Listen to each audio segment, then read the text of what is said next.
তো দেখতে দেখতে মোটামুটি HTML এর বিশাল একটা জার্নি আমরা পার করে ফেলছি। আপনি যত বড়ই প্রজেক্ট করেন না কেন, যত ছোট প্রজেক্ট করেন না কেন, এই জিনিসগুলোর কিছু না কিছু আপনি পাবেন। তো যদিও আমরা একটা ট্যাগ বাদ দিয়েছি, সেটা হচ্ছে টেবিল। হ্যাঁ, তো টেবিলটা আপাতত আমাদের লাগছে না। আমরা যে প্রজেক্টটি করব আপনারা একটু দেখে নিতে পারেন। হ্যাঁ, টেবিল ট্যাগ কি HTML এর। তো এখন আমরা দেখব হচ্ছে CSS। দেখেন আমরা এতক্ষণ যত কাজই করছি কোনোটার কোনো স্টাইল ছিল না, ঠিক না? জাস্ট কোনো রং চং নাই যে আমরা একটা কিছু সার্ভিস তৈরি করলাম, সার্ভিসগুলো একদম সাদামাটা, ঠিক না? যেগুলোর কোনো কি নেই, স্টাইল নেই বা রং নাই। তো আমরা চাচ্ছি এগুলোতে হালকা একটু রং দিতে, যাতে হচ্ছে এগুলো দেখতে আর একটু সুন্দর লাগে, ঠিক আছে? তো তার জন্য হচ্ছে আমাদের CSS প্রয়োজন। তো HTML হচ্ছে সে মিনিংফুল একটা কন্টেন্ট ক্রিয়েট করতে পারে, বাট ওই মিনিংফুল জিনিসটাকে রূপ দিতে পারে না, যার কারণে হচ্ছে কি আমাদের এক্সটার্নাল আরেকটা ল্যাঙ্গুয়েজের হেল্প নিতে হয়, যার নাম হচ্ছে কি ক্যাসকেডিং স্টাইল শিট। তো এটা আসলে কোনো ল্যাঙ্গুয়েজ না, সে হচ্ছে জাস্ট HTML এর সাথে HTML এর উপরেই কাজ করে আর কি। ওকে, তো তার হচ্ছে বিভিন্ন সিলেকশন আর প্রপার্টি, এগুলো হচ্ছে একটু জানতে হয়। তো আমরা প্রথমে CSS কানেক্ট করার অনেকগুলো প্রসেস আছে, সেগুলো আপনারা একটু ডিটেলস দেখবেন। তো আমরা আজকে সরাসরি হচ্ছে এক্সটার্নাল একটা ফাইলে কীভাবে CSS করতে হয় এবং সেটা HTML এর সাথে কীভাবে ইন্টারেক্টিভ করতে হয় সেটা আমরা দেখব। ওকে, তো আমরা এখানে প্রথমে লিখবো হচ্ছে লিঙ্ক। হ্যাঁ, লিঙ্ক। তো লিঙ্ক দিয়ে মূলত হচ্ছে এখানে দেখবেন রেল স্টাইল শিট, দেখছেন? তো রেল স্টাইল শিট মানে হচ্ছে আমি একটা স্টাইল শিটকে আমার এই ওয়েব পেজের সাথে কানেক্ট করতে চাই। তো আমরা কিন্তু একটা স্টাইল শিট তৈরি করে ফেলছি, কোথায় খেয়াল আছে? এই যে অ্যাসেটের মধ্যে, এই যে স্টাইলসের মধ্যে, দেখছেন? এই স্টাইলস ডট সিএসএসটা কী করবো, আমরা এখানে কানেক্ট করবো। তো কানেক্ট করার প্রসেস কি আমরা অলরেডি ইমেজের সাথে দেখে ফেলছি। ডট স্ল্যাশ, দেখছেন? ডট স্ল্যাশ দিলে আমাকে এই ফুল ফোল্ডার রুটটা দেখাচ্ছে। তো আমি অ্যাসেটে ক্লিক করব, অ্যাসেট থেকে কোথায় যাব? স্টাইলসে। স্টাইলস থেকে দেখেন ওই যে নিচে আছে স্টাইল ডট সিএসএস।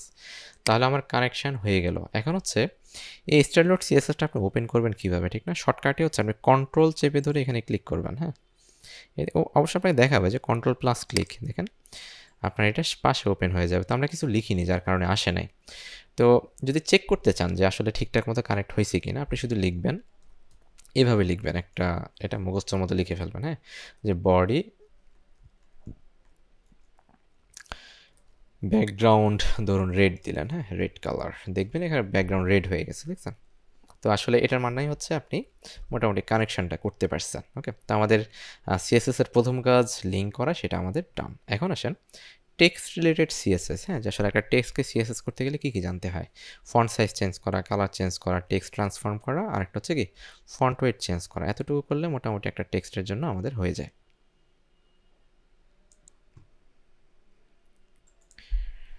তো আমরা কানেকশান তো করলাম, এখন দেখি বাকি CSSগুলো আমরা আস্তে আস্তে করি। তো প্রথমে আমরা দেখব টেক্সট রিলেটেড CSS, ঠিক আছে? তো টেক্সট রিলেটেড CSS আর আরেকটা হচ্ছে CSS করার জন্য এখানে বলতে পারেন যে আসলে আমি বডি কেন লিখছি, ঠিক না? তো CSS হচ্ছে যে কোনো একটা ট্যাগের নাম ধরে করা যায়। হ্যাঁ, তো আপনার ট্যাগ যদি ইউনিক হয়, যে আসলে একটা ট্যাগ একের বেশি আপনার ওয়েব পেজে নাই, সেক্ষেত্রে হচ্ছে আপনি ট্যাগ ধরে CSS করাটা সহজ আর কি, ইজি। কিন্তু যদি এমন হয়, যেমন আমি যদি এখানে এ ধরে CSS করতে চাই, তখন কিন্তু আপনি বিপদে পড়ে যাবেন, যে একটা চেঞ্জ করলে সব চেঞ্জ হয়ে যাবে। হ্যাঁ, আমি বলতে পারেন যে কীভাবে, দেখেন আমি যদি এখানে এ লিখি, দেখেন এখানে সবগুলো এতে চেঞ্জ হয়ে গেছে, ঠিক না?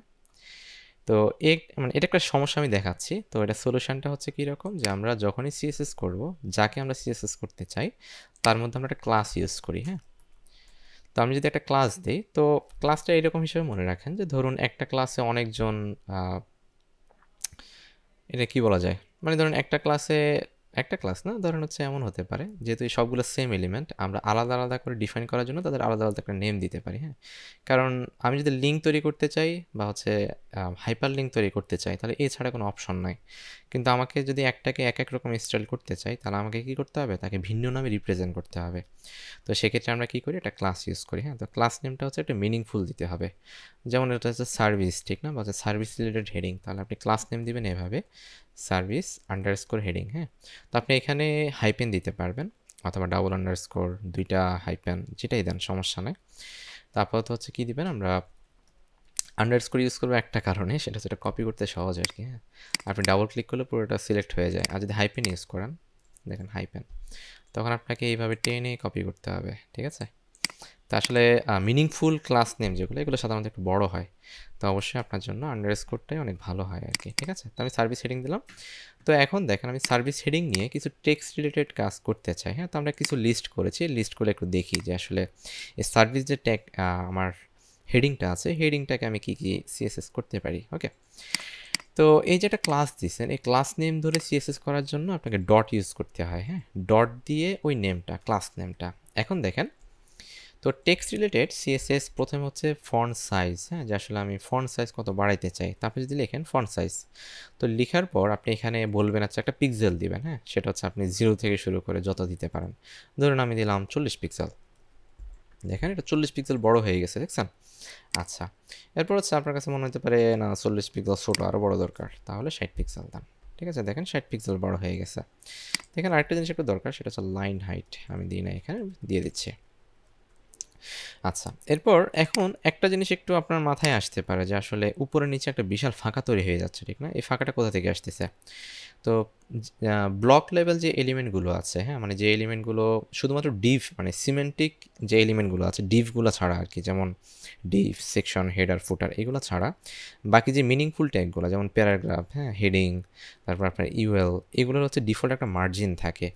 তো আপনি যদি এখানে শুধু একটু আরেকটা প্রপার্টি লিখে দেন যে মার্জিন জিরো, মার্জিন জিরো, তখন দেখবেন যে ওই উপরে নিচে যে একটা প্যাডিং ছিল বা হচ্ছে বড় একটা গ্যাপ ছিল, ওই গ্যাপটা কমে যাবে। ঠিক আছে, তো আমরা ফন্ট সাইজ শিখে ফেললাম। দেন হচ্ছে কালার দেওয়া। হ্যাঁ, তো এই কালারটা মাঝে মধ্যে একটু কনফিউজ থাকে অনেকে, মানে আপনারা ইউজ করার সময় এরকম হতে পারে যে টেক্সট কালার, ফন্ট কালার, মানে এটা শুধু কালার, এটা মাঝে মধ্যে মাথায় আসে না। ঠিক আছে, তো আপনি এতে কালারের নাম ইউজ করতে পারেন। হ্যাঁ, তারপর হচ্ছে হেক্সা কোড ইউজ করতে পারেন। হেক্সা কোড বলতে হচ্ছে ধরেন এরকম 6টা কোড। হ্যাঁ, তো আমি ধরেন আন্দাজে 6টা কোড দিলে দেখবেন যে একটা কালার হয়ে গেছে, দেখছেন?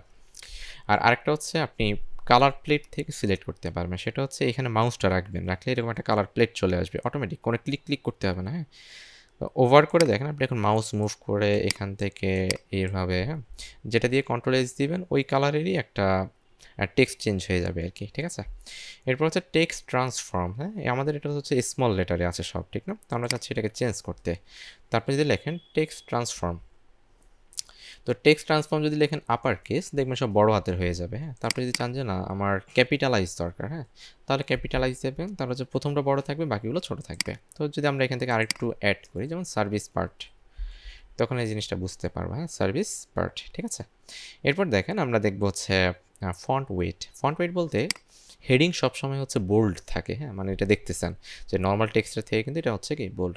আসলে এখানে জিনিসটা মূলত কাজ করবে না আর কি, তারপর আপনি ইউজ করতে পারেন। হ্যাঁ, যেমন হচ্ছে ফন্ট ওয়েট। তো ফন্ট ওয়েট হচ্ছে যদি নর্মাল ইউজ করেন তখন দেখবেন এটা নর্মাল হয়ে গেছে, দেখছেন চিকন হয়ে গেছে। যদি ইউজ করেন হচ্ছে বোল্ড, তখন দেখবেন এটা মোটা হয়ে যাবে। হ্যাঁ, আরেকটা আছে বোল্ডার। তো বোল্ডারটা হচ্ছে এটা ফন্ট ফেসের উপর ডিপেন্ড করে আর কি, যদি আপনি যে ফন্টটা ইউজ করতেছেন সেটা যদি সাপোর্ট করে, বোল্ডার হচ্ছে আরও মোটা হয় আর কি। ঠিক আছে, তো সব ফন্ট সাপোর্ট করে না, কিছু কিছু ফন্ট সাপোর্ট করে আর কি। আর নর্মালি হচ্ছে আমাদের বোল্ডার দরকার হয় না, নর্মাল দরকার হয়, আর হচ্ছে বোল্ড দরকার হয়। ঠিক আছে, তো যেটা আপনার প্রয়োজন সেটা আপনি ব্যবহার করতে পারবেন। এরপর হচ্ছে লাইন হাইট। লাইন হাইট হচ্ছে ধরুন আমার কাছে কয়েক লাইনের টেক্সট আছে। হ্যাঁ, তো আমি ধরুন এখানে এইচ, মানে এইচের জায়গায় আমি একটা পি দিচ্ছি, অথবা হচ্ছে আমি এখানে পি এর মধ্যেই লিখি। হ্যাঁ, ধরুন হচ্ছে আমি এখান থেকে এটা কয়েক লাইন কপি পেস্ট করলাম। তো এখানটা খেয়াল করে দেখেন অনেকগুলো লাইন চলে আসছে, ঠিক না? তো এটাকে একটু সাইজ করা দরকার। তো আমরা কি করব, এই পিকে স্টাইল করতে চাই, তাহলে পিকের মধ্যে আমরা একটা নাম দিব। হ্যাঁ, ধরুন দিলাম হচ্ছে কি যে প্যারাগ্রাফ। ওকে, অথবা এরকম দিতে পারেন যে আইটেম প্যারাগ্রাফ। যে ওয়েব ডিজাইন একটা আইটেম ছিল তার প্যারাগ্রাফ। ওকে, দিলাম। তো প্যারাগ্রাফ দেওয়ার পর আপনি যদি এখান থেকে আসেন, যে ধরুন আমি এখান থেকে ডট দিব একটা, দেন দিব হচ্ছে কি আইটেম প্যারাগ্রাফ। ঠিক আছে, তো আইটেম প্যারাগ্রাফ দিয়ে আমি যদি বলে দিই ফন্ট সাইজ, ধরুন এখান থেকে দিলাম হচ্ছে আমি 20 পিক্সেল। দেখেন 20 পিক্সেল বড় হবে।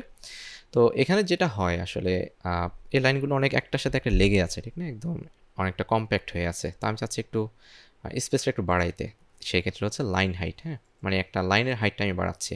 তো আমি লাইন হাইট যদি দিই এরকম, তো সাধারণত হচ্ছে ফন্ট সাইজ থেকে 10 পিক্সেল বাড়াই দেওয়া হয়। হ্যাঁ, তখন হচ্ছে লাইনটা বা হচ্ছে এটা পড়তে রিডেবল হয়। তো এরপরে দেখেন এরকম আরও কিছু আছে, একটা হচ্ছে ওয়ার্ড স্পেসিং। হ্যাঁ, আপনি যদি লেখেন ওয়ার্ড স্পেসিং, তো ওয়ার্ড স্পেসিং বলতে দেখেন এখানে ওয়ার্ডগুলো একটু কাছাকাছি, আপনি চাইলে এই স্পেসটা কন্ট্রোল করতে পারবেন। দেখেন আমি যদি দিই 10 পিক্সেল, আপনি দেখবেন যে 10 পিক্সেল করে ফাঁকা হয়ে গেছে, ঠিক না? তো এটা একটু বেশি মনে হতে পারে, আপনি 5 দিলে দেখবেন এটা মোটামুটি চলে আর কি, ঠিক আছে? তো সেক্ষেত্রে হয়তো লাইন হাইটটা একটু কমাতে পারেন। আপনি এতে 20-এর জায়গাতে 30-এর জায়গাতে এখানে 25 দিলে চলবে, ঠিক আছে? এরপর হচ্ছে লেটার স্পেসিং, মানে প্রতিটা ক্যারেক্টারের মাঝখানেও আপনি ফাঁকাটা কন্ট্রোল করতে পারবেন। তো আমি যদি দিই 2 পিক্সেল, দেখেন এরকম হয়ে গেল। তো কিছু কিছু ফন্ট আছে যেগুলো আসলে অনেক বেশি কম্প্যাক্ট থাকে, একটার সাথে একদম লেগে থাকে। তো সেক্ষেত্রে আপনি লেটার স্পেসিং দিয়ে ওই ফন্টটাকে আপনি কাবু করতে পারবেন আর কি, ঠিক আছে? তো টেক্সট রিলেটেড এই কয়েকটা সিএসএস করলে মোটামুটি চলে, হ্যাঁ।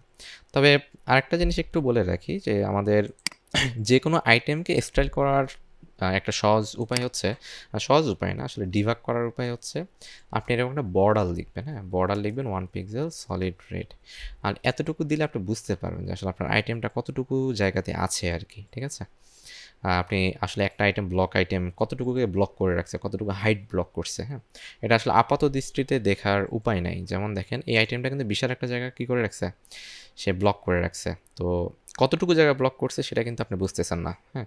এটা হয়তো এখান থেকে এই পর্যন্ত হতে পারে, আবার এখান থেকে এই পর্যন্ত হতে পারে। তো বর্ডার ইউজ করলে যেটা হয় এটা সহজে বোঝা যায় আর কি। তো বর্ডার ইউজ করার সিস্টেম হচ্ছে 1 পিক্সেল, কত পিক্সেল চান আর কি, আপনি বাড়াইলে এটা বাড়বে। আর সলিড হচ্ছে এটা টাইপ, হ্যাঁ, আপনি এখানে ড্যাশ অনেক কিছু ইউজ করা যায় আর কি। যেমন ড্যাশ ইউজ দিলে এখানে ড্যাশ ড্যাশড হয়ে যাবে আর কি। তো এগুলো নিয়ে আসবো একটু পরে। আর রেড দিলে হচ্ছে প্রতিটা আইটেমের দেখতে পারবেন। তো এই জাস্ট টেক্সট রিলেটেড একটু সিএস প্র্যাকটিসে রাখেন আর একটু বর্ডার ইউজ করে করে করেন, দেখবেন জিনিসটা একটু মজা পাবেন, ঠিক আছে?